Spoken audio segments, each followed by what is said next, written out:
ఉన్నాయి.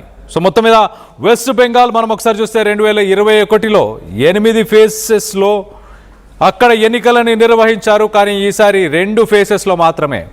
మొదటి విడతలో 3.6 crores 3.6 కోట్ల మంది, దాని తర్వాత మిగతా వారు. మొత్తంగా ఈసారి కొత్తగా 7 లక్షల మంది కొత్త ఓటర్లు ఉన్నారు. ఏప్రిల్ 29న 2వ విడత పోలింగ్ జరగబోతుంది. ప్రస్తుతానికి లేటెస్ట్ అప్డేట్ కూడా తీసుకునే ప్రయత్నం చేద్దాం.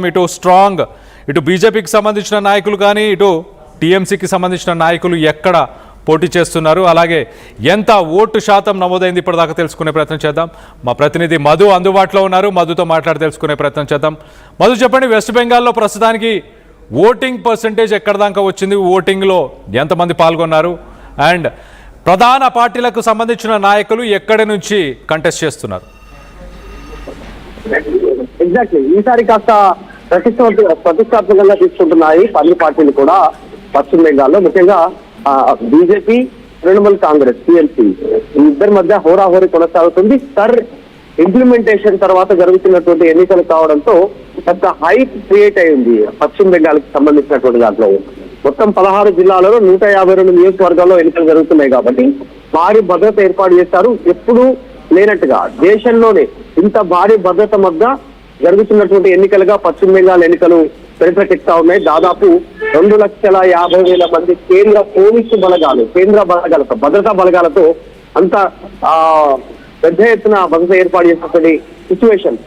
ఇక మమతా బెనర్జీ ఒక స్థానం నుంచి పోటీ చేస్తా ఉంటే ఆమెకు రైవల్ గా సువేందు అధికారి మాత్రం 2 ప్రాంతాల నుంచి, ఆయన 2 నియోజకవర్గాల నుంచి పోటీ చేస్తా ఉన్నారు. ఈసారి హోరాహోరీ జరుగుతా ఉంది. ఓట్ పర్సంటేజ్ బట్టి కూడా ఎవరికి అవకాశాలు ఎక్కువ ఉంటాయనేటువంటి కూడా వేరే సిచ్యువేషన్ కనిపిస్తా ఉంది. వల్ల కొన్ని స్పెషల్ ఇంటెన్సివ్ రివిజన్ ఇవ్వాలి, అంటే బోగస్ ఓటు తొలగించినటువంటి ఏరియాల ద్వారా కాస్త ఓటు బ్యాంక్ పోలరైజ్ అయింది. ఒక వర్గానికి సంబంధించిన ఒక పార్టీకి, ఒక వర్గానికి సంబంధించిన ఇంకొక పార్టీకి ఓటు పోలరైజ్ అయింది అనేటువంటి చర్చ విశ్లేషకులు చేస్తా ఉన్నారు, రాజకీయ విశ్లేషకులు. కాబట్టి మొత్తం చూడాలి. అయితే మొత్తం 6,82,00,000 మంది ఓటర్లు ఉన్నారు పశ్చిమ బెంగాల్కి సంబంధించి. మొదటి విడతలో ఈ రోజు జరిగేటువంటి ఫస్ట్ ఫేజ్ ఎలక్షన్స్ తో 3,60,00,000 మంది ఓటర్లు ఓటు హక్కు వినియోగించుకొని ఉన్నారు. ఈ ఎన్నికల్లో సుమారు 7 లక్షల మంది కొత్త ఓటర్లు కూడా యాడ్ అవుతున్నారు. ఫస్ట్ టైం ఓటర్స్ వీళ్ళంతా కూడా. ఏప్రిల్ 29న 2వ విడత పోలింగ్ ఉంటుంది. మే 4న ఫలితాలు వెలువడనున్నాయి. కాబట్టి కాస్త చర్చ ఉంది. చాలా ఉద్రిక్తంగా ఉన్నటువంటి సిచ్యువేషన్. ఇప్పటివరకు 18.8% ఓటు నమోదైనట్టుగా తెలుస్తోంది. మరి కొద్దిసేపట్లో అప్డేట్ అయ్యే అవకాశం ఉంది. సాయంత్రం వరకు కూడా ఓటు పర్సెంటేజ్ ని బట్టి కూడా ఏ పార్టీ గెలిచే అవకాశం ఉన్నటువంటి ఒక నిర్ణయానికి వచ్చేటువంటి సిచ్యువేషన్ కనిపిస్తా ఉంది.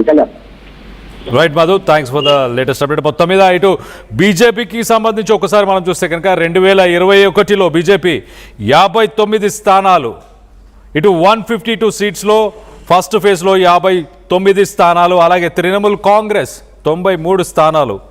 బీజేపీ ఈసారి మరి నార్థన్ బెంగాల్లో ఎక్కువ సీట్లు సాధించగలిగే అవకాశం ఏమైనా ఉందా? మరో పక్కన ఇటు chief minister Mamata Banerjee ruling party TMC 4వ విజయాన్ని సాధించాలన్న ఉవ్వేర్లు ఊరుతుంది. మొత్తానికైతే ఇటు బీజేపీకి సంబంధించి నార్త్ వెస్టర్న్ బెంగాల్లో సీట్లు ఏదైతే సాధించే ప్రైమరీ ఆబ్జెక్టివ్ ఉందో వాటిని డామినేట్ చేయడానికి టీఎంసీ ప్రయత్నిస్తున్నట్టు తెలుస్తుంది. ఇటు అర్బన్ ఓట్ బ్యాంక్, అలాగే కోల్కతాలోని సెకండ్ ఫేజ్ 2 ఈ రెండిట్లో కూడా ఇటు టీఎంసీ బల ప్రదర్శన చేయడానికి ప్రయత్నిస్తున్నట్టు తెలుస్తుంది. మరోపక్కన paramilitary deployment. The Election Commission has deployed a record of 2,450 companies, 2,450 companies, central armed police forces, అంటే మొత్తంగా 2.5 లక్షల మందిని ఇటు సెంట్రల్ ఆర్మ్డ్ పోలీస్ ఫోర్సెస్ని దించింది. అలాగే 8,000 పోలింగ్ స్టేషన్లని హైలీ సెన్సిటివ్గా గుర్తించారు. అక్కడ ఎలాంటి అవాంఛనీయ ఘటనలు చోటు చేసుకోకుండా ఇటు 2.5 లక్షల మంది సెంట్రల్ గవర్నమెంట్ నుంచి ఆర్మ్డ్ పోలీసు వచ్చారంటే అర్థం చేసుకోవచ్చు. చెదురుమదురు కొన్ని ఘటనలు కూడా జరిగాయి. ఇటు మొత్తంగా 18% ఓట్ బ్యాంక్, పశ్చిమ మెదినీపూర్లో 20.5% ఓట్ బ్యాంక్ ప్రస్తుతానికి ఓటర్స్ టర్నౌట్, అలాగే బన్కురాలో 20.2% ఓటర్స్ టర్నౌట్, అలాగే జార్గ్రామ్లో 19.8% ఓటర్ టర్నౌట్ అని చెప్పొచ్చు. హైయెస్ట్ ఎర్లీ పార్టిసిపేషన్, అంటే ఇప్పటిదాకా జరిగిన ఓటింగ్ శాతం ఏదైతే నమోదైందో దాంట్లో హైయెస్ట్ అని చెప్పొచ్చు 2021